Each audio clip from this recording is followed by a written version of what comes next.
Right. So yesterday we discussed how Pakistan started off with the journey of regulating this space, but we will keep it a little interesting today on the application side of things. I mean, the banking side of Pakistan today and the foreign WASPs coming into Pakistan need to decide whether they need license, number one, if they're launching a product, whether they fall under the regime of PIVARA, and what are the requirements to get a license, paid up capital, do they go for NOC, do they go for a sandbox? And we will really, in the second half, dive into sandbox applications because Pivara has now, open sandbox applications for asset reference tokens, so real world assets.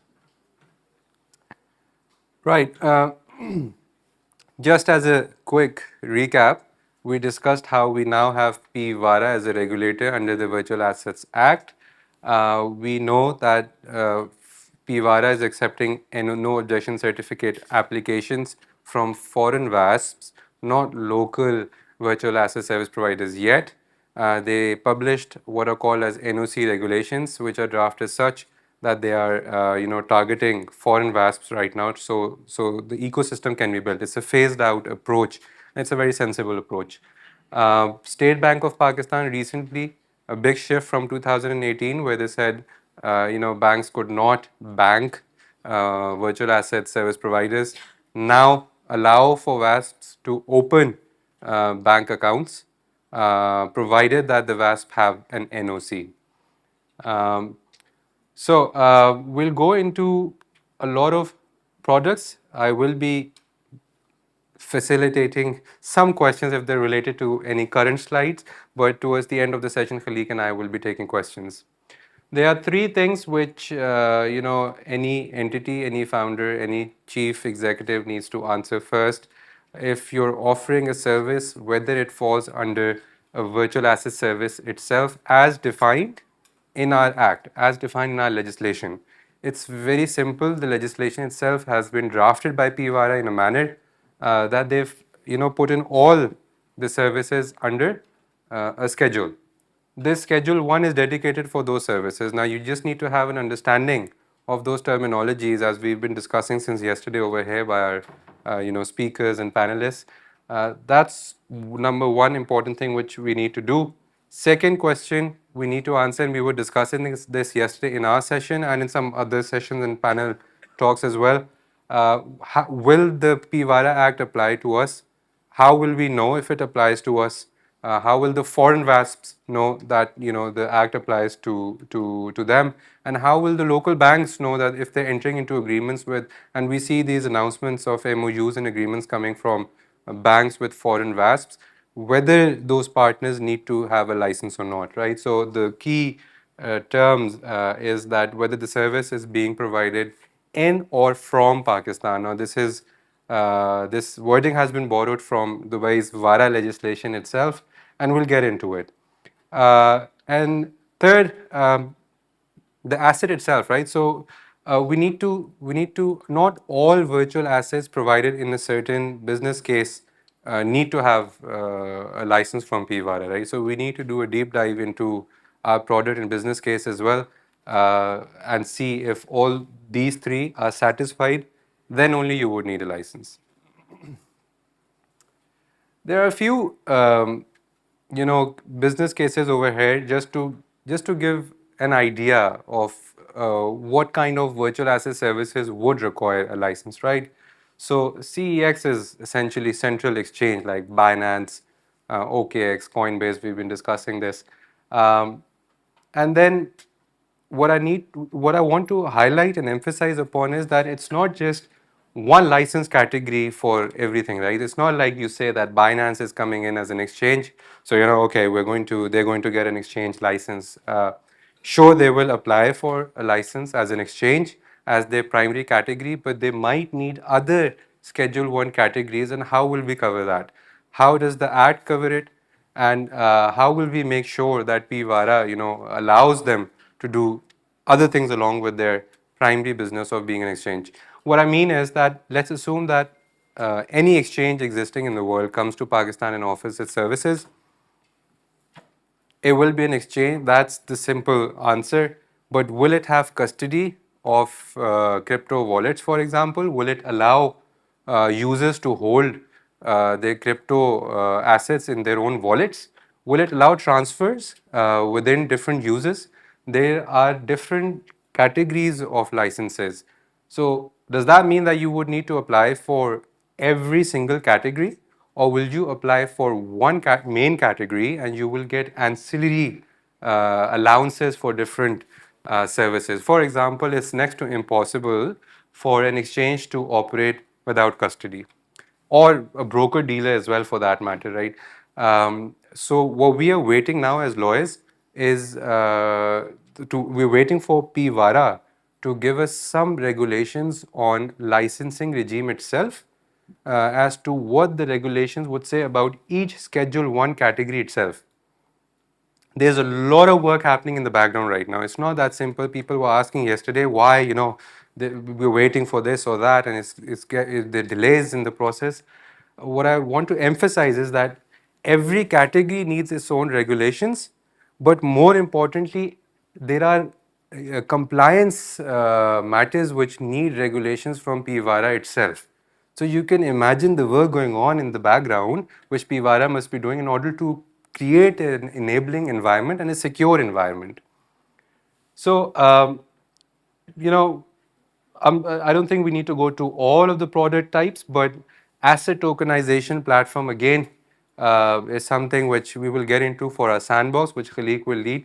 But what happens if you are there's a term called issuer and it's in the Schedule 1 itself, right? So an issuer essentially is an important, which means that you're an issuer of a token itself. So let's assume this Lumps building is tokenized today as a real world asset, an RWA, and Lumps decides to tokenize this asset and trade it on a platform. Lumps itself would become an issuer. What Schedule 1 categories will hit it? That's a deep dive which we would need to do. We've been talking about stablecoin as well. Stablecoin again comes under a category of an issuer. You would be pegging, if it's a fiat reference token, you will be pegging it with some sort of a currency. And again, multiple categories might hit, including issuer, if you're holding it under custody, if you're allowing users to have it in their own wallets and transfer those stable coins amongst each other, transfer and settlement as well. Very interesting business scenario is a crypto funded payment card. This I talk about because we are seeing everywhere on social media, and there's a lot of marketing going on around these VASPs having online payment cards going on, right? So what category would hit such a business case, right? Would it be just a transfer? Would there be custody involved? It all, what lawyers essentially do, what we are doing with our clients, for example, is that it's not just a one answer for every business case. You have to really study the business model. You really have to see what the businesses are trying to achieve. And if we are going to apply for a license for one category of a license, we'll have to make sure that in ancillary services, PVARA allows them secondary services as well. Yield and staking has been highlighted by foreign VASPs a lot because it's one of their big use cases. So our legislation has another category for lending and borrowing, but we still have to see the regulations around it, and we still have to see how this will officially come into play. Right. We talked a little about this question whether a virtual asset service provider will have to apply for a license if there's a Section 2 definition which says that the services need to be provided in or from Pakistan, right? That's a rather broad definition. And I want to emphasize on this and talk a little about this. Why? Because this is relevant to everyone over here, especially the banks and the foreign VASPs they're entering into agreements with. It's very easy to say that these big exchanges have operations in Pakistan because they exist online and anyone in the world can create an account on it. But we need to go through the entire workflow. When you open an account on any one of the exchanges, let's assume, And if that exchange requires as part of the KYC to upload you, if there's a requirement for you to upload your ID documents and you're declaring to them that you're Pakistani, one can argue that those services are being provided to Pakistani users, right? So the services are being provided in Pakistan. It's not the case that the company did not market over here, but they allowed onboarding of a customer from Pakistan, right? So I really doubt that our regulator would say that, you know what, this is not services being provided in Pakistan. The entire premise of our legislation is to regulate this in a manner which is meaningful. We're also seeing, companies asking us if, these foreign VASPs essentially, that, you know what, we want to stay out of the regime, but we still want marketing events because we don't know when we will want a market entry. So our simple answer to that is, if you're thinking about marketing into Pakistan, you're already here. So, Can I ask you a question on the last one? of course. Base engineering, treasury, or operation function? Yeah. Isn't that a stretch? No, you're right. You're right. And I think, no, you're right. You're right. From where you're sitting, this is a stretch. From where the regulator is sitting, right? They need to make sure. It fundamentally violates the principle of outsourcing. No. देखिए case to be it's always going to be case to case, right? What's written over here means that if you have, for example, custodial wallets being made, developed, and the entire infrastructure here in Pakistan, but your users are sitting somewhere outside Pakistan somehow, one can argue whether the virtual asset services are being provided from Pakistan. So it will be a case to case analysis. That's the job of a regulator. That's what they do, right? But let's go forward. This so much of the software development is done out of Pakistan. No, you're right. For the entire world. If you start scaling the software No. So outsourcing, obviously, देखिए service provide करना is something different. Providing virtual asset services from Pakistan is different. And if that falls under, again, there's an entire analysis. If that falls under Schedule 1, if it is a virtual asset service under legislation, then only will this hit. Otherwise, it won't. And he said, just pick that line and they said, okay, let's do this. आगे चलते हैं sir. Yeah. Okay, so we took the liberty to put a few words over here because at times we think that crypto is just one. It is an ecosystem, but as if it's one virtual asset service. There's a huge. It's an entire. There's a huge business opportunity here. There's multiple business cases in it. When we talk about real world assets, we can talk about securities being tokenized. We can talk about real estate itself being tokenized. We can talk about multiple things being tokenized, right? Um, there are separate regulations which PVARA will be issuing in time as to what laws and requirements any company would need to fulfill if they have to issue, for example, an asset reference token or if they need to issue a fiat reference token, right? I don't think we need to go. We can go into payment type tokens as well. There was a question whether Bitcoin and Ethereum would need to come into Pakistan and apply for a license. That's not the case. They're not an issuer in Pakistan. But one interesting development which will happen in Pakistan over the next few months and years is security token. Right? I know that there's a lot of talk within the business community and the regulators themselves as to who's going to regulate securities in Pakistan because there's an interplay between SECP and there's an interplay between PVARA itself. Let's assume there's stocks being tokenized. What happens then? Which regulator comes into play? I think Khurram Saab is also here. So if in commodities, if we have some tokenization, which regulator would come into play? But yes, there is going to be an interplay, and we need to see what the regulations say in the future. This is just one very important thing amongst those policies which we have to provide as a foreign VAS for NOC. But it's not just these policies being provided to PVARA. They will see whether you have systems in place to do it. FATF, yesterday we talked about how FATF really wanted Pakistan to regularize, either go for a hard no or regularize it. We went for regularization. We have a law in place. How will that happen? There are multiple policy frameworks for FATF itself, for financial crime control itself. Every entity which is getting an NOC has to apply on the GoAML portal in order to ensure that the STR rules and travel rule itself is being complied with. Conflict of interest was something which us lawyers was something very interesting. There is what the regime has tried to do is make this entire process very transparent. So it's not, companies usually have these handbooks in internal HR policies where they have a conflict of interest, just a section there. It could be elaborated or it could be small.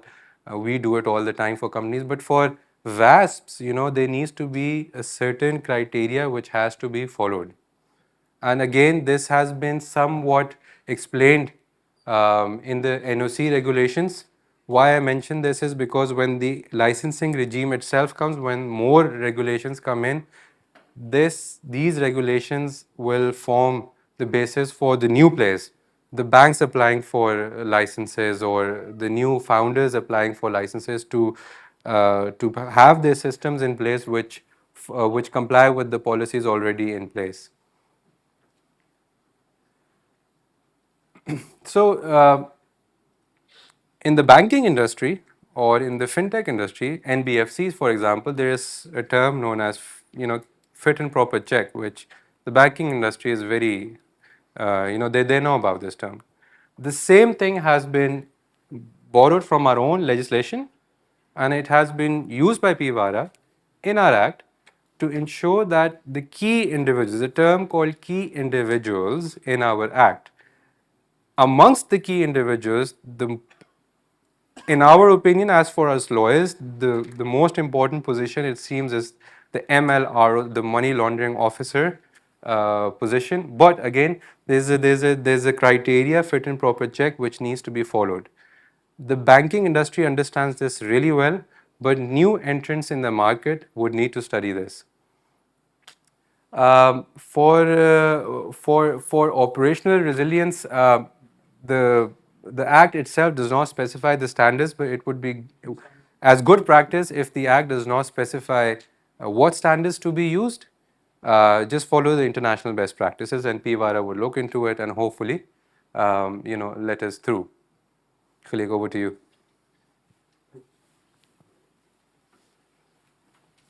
So Mohtashim told you what we don't have. We don't have regulations on the main categories. But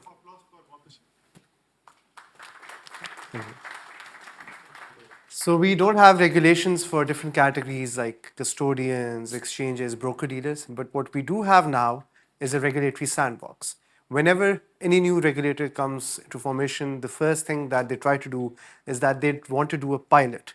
And they've also taken this from different regulators globally. The FCA, they also initiated a regulatory sandbox to begin with. Similar, Singapore, Abu Dhabi, VARA, Lithuania, and now PIVARA has done a similar thing. They want to encourage innovation. They want to encourage new ideas and do it in a very controlled environment. I remember when the SECP launched its sandbox as well, they also did a similar thing. They had a very phased out approach where there was a lot of consultation with the regulator. There were a lot of interactions because whenever you want to introduce something new in the market, it has to be done in a very careful manner because there are a lot of threats. We, as Mohtashim mentioned, FTX happened to this world. In crypto, there were a lot of exchanges who actually went bankrupt. There's a lot of issues with fraudulent client money, like, going into different exchanges. So we have to be very careful. So what exactly PIVARA took out was that they went for asset reference token. A lot of people ask, like, why asset reference token? In Pakistan, our economy is all real estate based. It's all like, we believe in this thing like jo dikhta hai, that's what we have. If we have something which we can see, that's what we have. And that's an asset that you own, whether be it real estate, be commodity, whatever. So point being, they want to encourage tokenization of that. And there's an added element other than what private individuals, private entities can do. The government also has an initiative of tokenizing its own debts. They want to tokenize bonds. They want to tokenize the NAIA certificate. This is all in the plans. So the idea is to make it more accessible.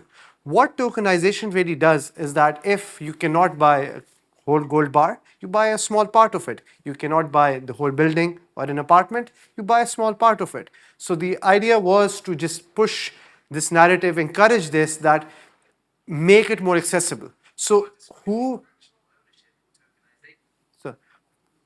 good one, sir. So whomsoever wants to get into this, right? We need to understand what is the crypto base. In Pakistan, it's not your tier 1 cities. It's not like Islamabad, Lahore, Karachi. It's tier 2 and tier 3 cities. Those are the people who've gotten into crypto. And they do not come with a lot of money. They come with like a few $100s, a few $1,000s. So what sort of market are you really targeting when you want to tokenize? You want to give an Apple stock, but they cannot purchase it. So if you tokenize it, they can buy an Apple stock worth only $10. They just do not need to buy the complete stock. So the approach was that looking at the dynamics of our society, what the people, the 40 million who are involved in crypto, what funds do they have? Because obviously all these VASPs, like the regulators, they do have all the data. Chain analysis has their data. Point being, they want to make these real world assets more accessible. In the first phase, who is eligible? Any blockchain and protocol startups with a working product, fintechs extending into ART, stablecoin would be part 2, not here exactly. Banks and NBFIs, because banks are going towards launching stock products, they're mutual funds. They have a lot of asset products. However, it's not very accessible to the general public. When we talk about general public, I think so like your digital banks or fintechs, they have more access to those individuals who can actually get into that. So it's more for NBFIs. Foreign VAS seeking a controlled Pakistan entry, if the likes of Facet, Aura Gold want to come into Pakistan and want to launch in a phased out approach rather than coming in as a broker dealer directly, they can launch their products in a phased out approach. So how an idea becomes a regulated product? And this is all from the regulations. So there's a submission. You need to first give a detailed submission of your idea. It's 500 to 1,000 words. Give a brief description of what your idea is, what you really want to target, who's your sort of, what is your business plan basically. Technical readiness review. In any crypto-related product, one of the most important thing is your cybersecurity, KYC, AML. So whenever you onboard users, what will be the KYC checks? Are there going to be any anti-money laundering checks in place? Because as we mentioned before, here FATF is involved, even with a phased out approach. That's why they want to encourage a pilot phase. And then obviously, what would be the incident response? That you need to give a whole plan, an architecture that if something wrong happens, is the proper redressal mechanism in place. Supervised live testing would be phase 3. Like once you're through that, the PWARA will issue an in principle of approval. They say like now you can go into the market, you can target your first 1,000, 10,000, 100,000 customers. Do it like, they can even specify you can do it only with these audiences. Like if you're a bank, they can just say target your existing customers. Like, they would give you some limits or parameters through which you will have to launch the product. And then lastly, if you succeed, and this is up to 18 months, it's not like, you'll have to go on for 18 months. Let's say if you have a product which is so brilliant and within 6 months, you go back to the regulator and you're like, I fulfilled all the parameters. I have everything in place. There were certain issues from stage 2, which I sort of redressed in quick time. And now I want to get through a complete licensing phase. Now I do not want to remain a sandbox. Now I want to make it open for public. So this would be your last stage. So once supervised live testing is done, now you're open to public. Now you can showcase your product and launch it to the public. Yes, sir. Sandbox is presumably for some innovative products. Yeah. Let's say the issuer wants to issue a BKR stablecoin or a real estate token. It's been done multiple times all over the world. it's a regular plain vanilla product, do they still have to go through this sandbox? So yeah, the NOC regulations do not specify. Like obviously, the original meaning of a sandbox is that, but in PWARA they've not limited it. They want to encourage any and all assets. It could be gold, real estate. That has been done globally, but not in Pakistan. So that way, it's a new product. Like in Pakistan, there is no sort of gold tokenization done through PWARA. So they want to launch through an initial phase. Just a quick follow-up question. As we know, the tokenization of real-world assets involves multiple players, so issuer, custodian, we need a land registry on board, we need a broker-dealer working, we need a marketplace. In the sandbox environment, many of these market actors right now don't exist. So, for instance, CDC has been the custodian in the context of REITs, etc., but is not readily involved because they haven't applied for the custody license of that sandbox. If an applicant is going towards the sandbox and they think of themselves as a broker dealer, maybe they understand that they have the technology and metal to provide to apply for multiple licenses. Should they just look at their main business case model, or can they propose that they want to be the issuer as well as a broker dealer because they can't be the custodian?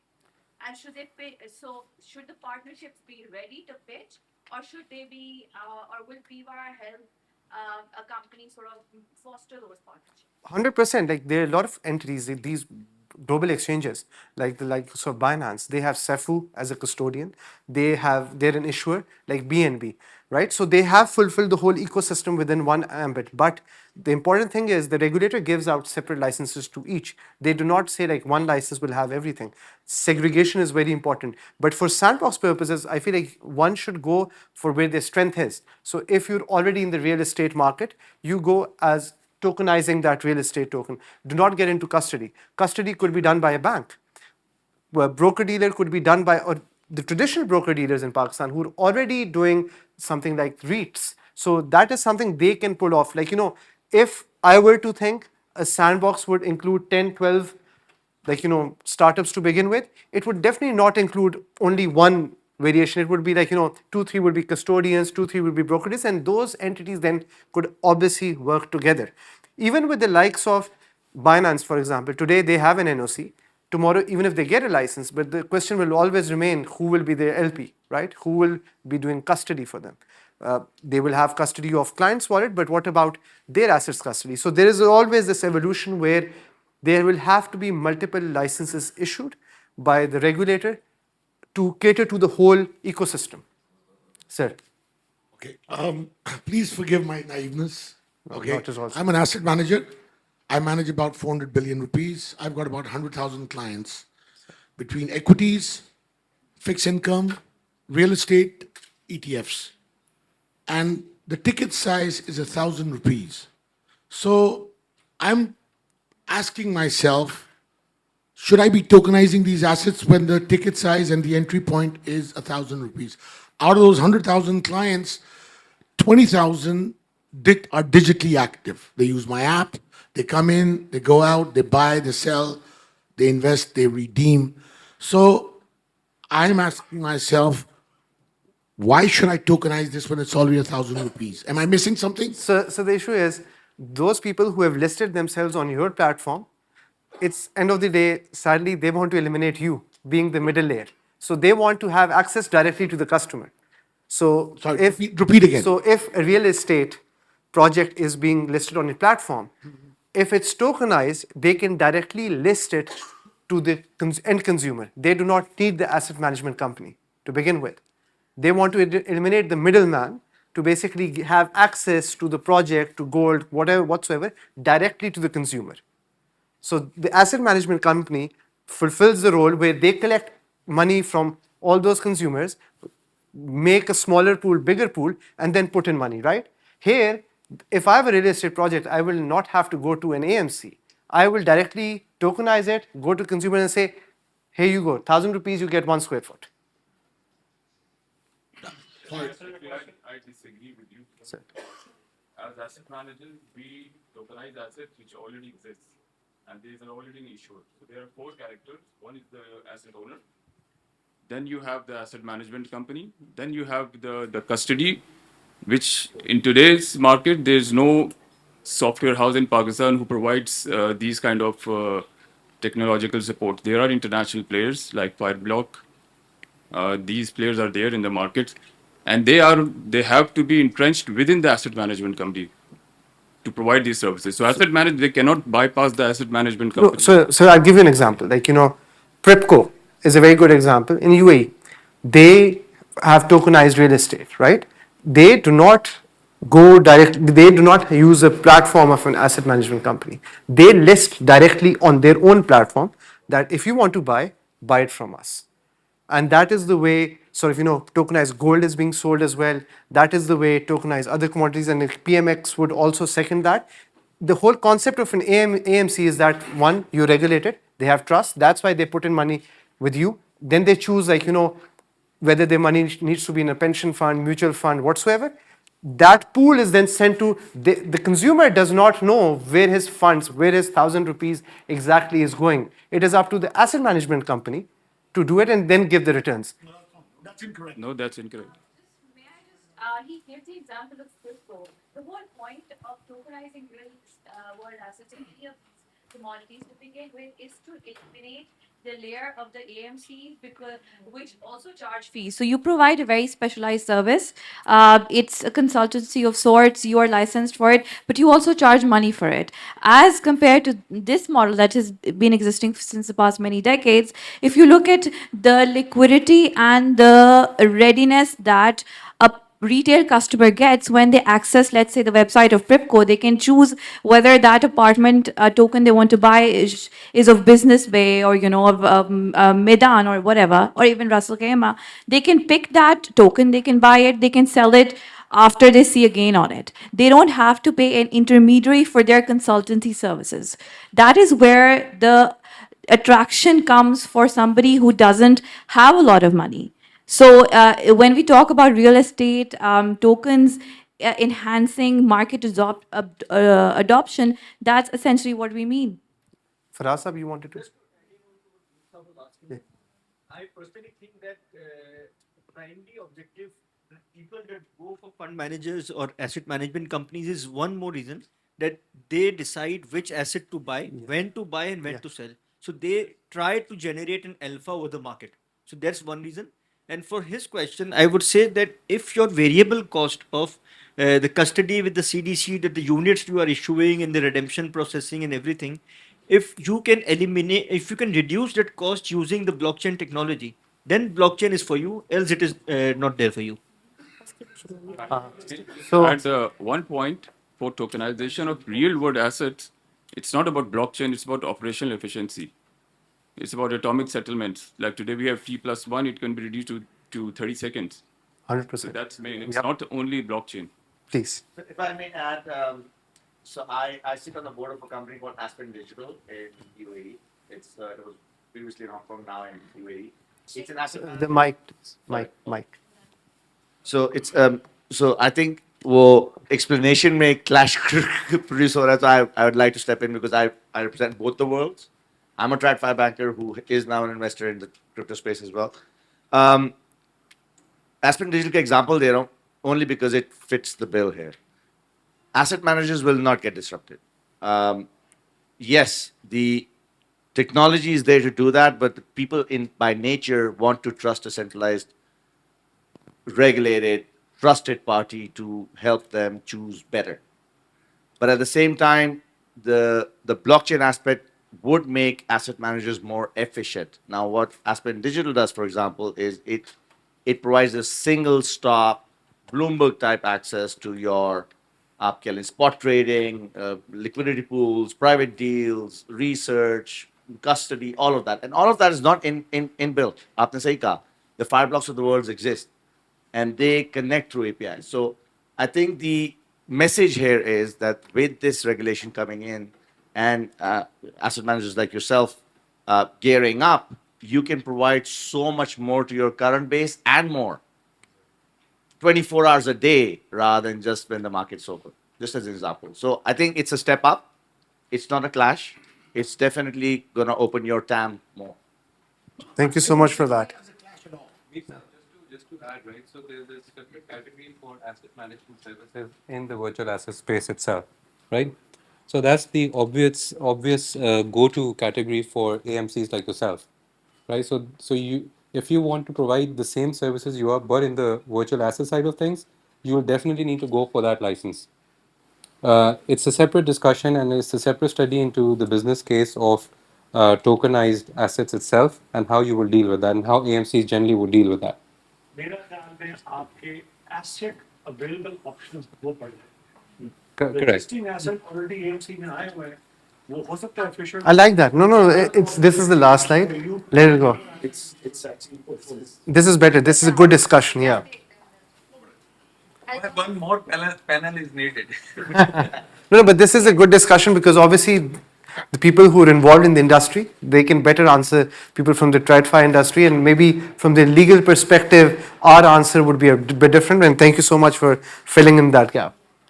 So these are the 7 points that you need to keep in mind, and everyone will get the slides. They will provide you. No need to sort of take pictures. Product design and legal mapping.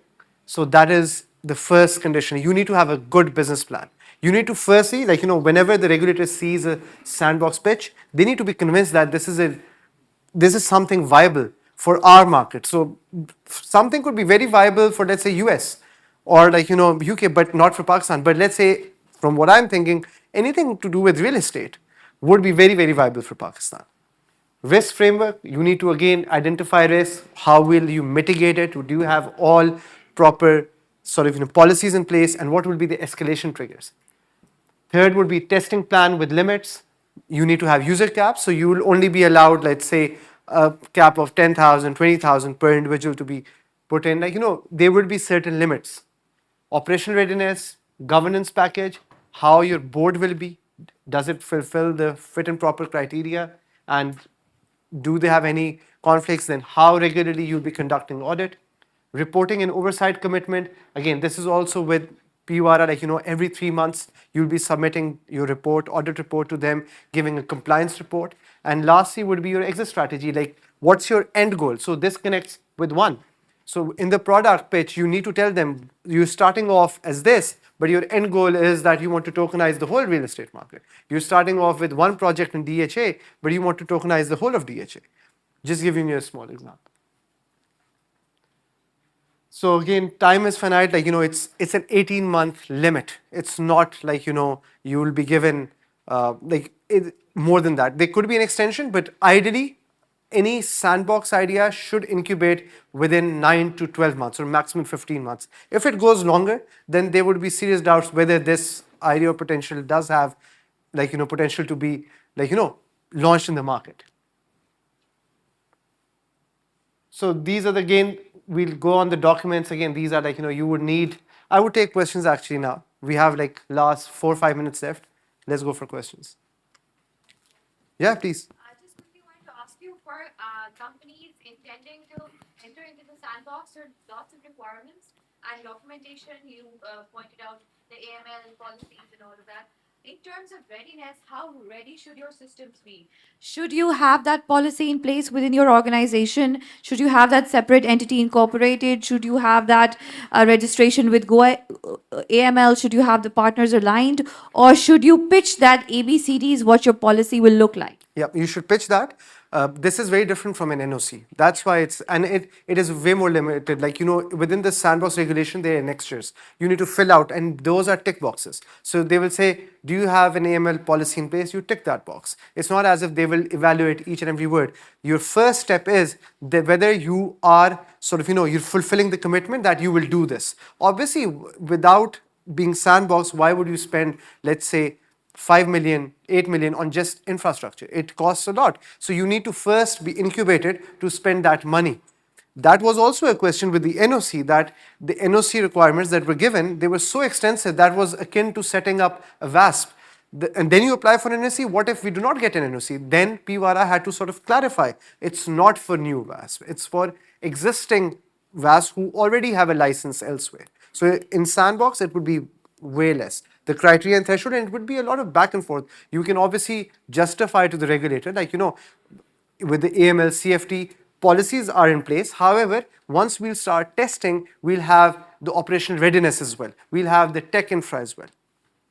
Khalique, can you tell us about the regulations, regs for ART? How soon we can expect regulations from Pivara? Bilal was here, hopefully in a month or so. Yeah, so the regulations will be soon. But again, that's not for me to answer. Khurram Saab, please. What's the consequence of not being regulated? Because I see advertisements from Binance and Facet on our IPL teams. They're acquiring users, they're collecting funds, they're providing them all the services that you talk about. So I just want to know, until somebody gets regulated, who is responsible for enforcing and ensuring that nobody does business in Pakistan or acquires customers in Pakistan without going through this 18-month process that you're talking about? Yesterday I had a complete slide on enforcement actions PVARA can take. There is not only fines, there's imprisonment as well. They've been given, like the authority has a power akin to, let's say, State Bank, where they can, like, if not only for new entities, they can even cancel licenses. But if Yep. That is, recently we had PVARA issue a notification, and that was particularly for, I think so, these sort of instances where they said that MOUs being signed, marketing campaigns being done without NOC. Currently in Pakistan, only 2 entities have NOC, but we have like 10, 20 entities who are actively campaigning. Like, again, that is illegal. PVARA has actually, shown intent by that circular. I presume they'll follow it up by blocking certain websites, not allowing certain people, Facet ones should do something about that. But agreed on that. Like, unless there's deterrence, no one will take you seriously. But I feel like these larger entities, they will end up getting NOCs and licenses. And then they will also be pushing this agenda that block the unregulated ones. I'll give you an example, Mexi. It's slowly and gradually, it started becoming such a big exchange in Dubai that all the exchanges wrote to VARA that you need to shut this down, because whatever they were offering was maybe too good for the customers, and VARA had to issue a whole notification based on pressure from licensed VAS. The whole point of being licensed is to discourage that. SECP does it with a lot of these microfinancing apps. Like, YouTube ads come up, SECP every now and then we see a notification that, this is illegal, avoid it. They try to block their domains as well. But this is something they'll have to do. Again, they're understaffed, as they mentioned yesterday. They would need people to enforce such actions. Okay, मेरा सवाल ये है कि एक तो Last question, please. एक तो prop firms जो funded crypto accounts होते हैं, कौन से सर? prop firms यानी forex में आप $100 डिपॉजिट करो 10,000 वाला आपको अकाउंट मिल जाएगा, वो कहाँ पे आएंगे? और दूसरा ये कि ये क्रिप्टो की एक्सचेंजेस में सबसे बिगेस्ट इशू होता है क्रैश का, तो इस सूरत में यूजर्स के एसेट्स की जो हिफाजत होगी वो किस तरीके से की जाएगी? पहला क्वेश्चन तो मुझे टेक्निकल है, शायद समझ भी नहीं आया, माजरत। वो आपके पास बैठे हैं क्रिप्टो के एक्सपर्ट भाई, वो समझा देंगे। दूसरा क्वेश्चन बिल्कुल इंपॉर्टेंट है, ये जो अभी स्टेट बैंक का सर्कुलर आया है, उसने एक बड़ा इंपॉर्टेंट चीज़ की कि जो आपके क्लाइंट मनी अकाउंट है वो सेपरेट होगा। और आपके एक्ट में एक नहीं मुतअद्दिद बार एक चीज़ को बार बार एम्फेसाइज किया गया कि जो सेग्रीगेशन बड़ी ज़रूरी है क्लाइंट के एसेट्स की, क्लाइंट के पैसों की और एंटिटी के पैसों की, और ये FTX टाइप सिनेरियो को अवॉइड करने के लिए ही किया गया। I think so because there is a panel discussion happening. Sir, very last, because you are a lawyer as well, and we have few let's policy keep it short because then very short. जो 2018 वाला circular था, that has been sort of overstepped right now when Pivara has issued a lot of these things, but that is for VASPs only. That is not for users. नहीं, मैं recent circular की बात कर रहा हूँ जो 2 हफ्ते पहले आया है। उसने ओवरलैप किया है जो कि क्रिप्टो करेंसी से डील ना करें और ये वाली सारी चीज़ को for the banks to and that is for VAPs only कि उनको अलाउ किया जाए, but we do still users stands. If there's an act which considers virtual assets as an asset class, then it's allowed. The act clearly says that. There are prohibitions of who will offer the services, but as a consumer, it's allowed because it's considered a virtual asset की एक पूरी category defined है. Thank you, Mohtashim.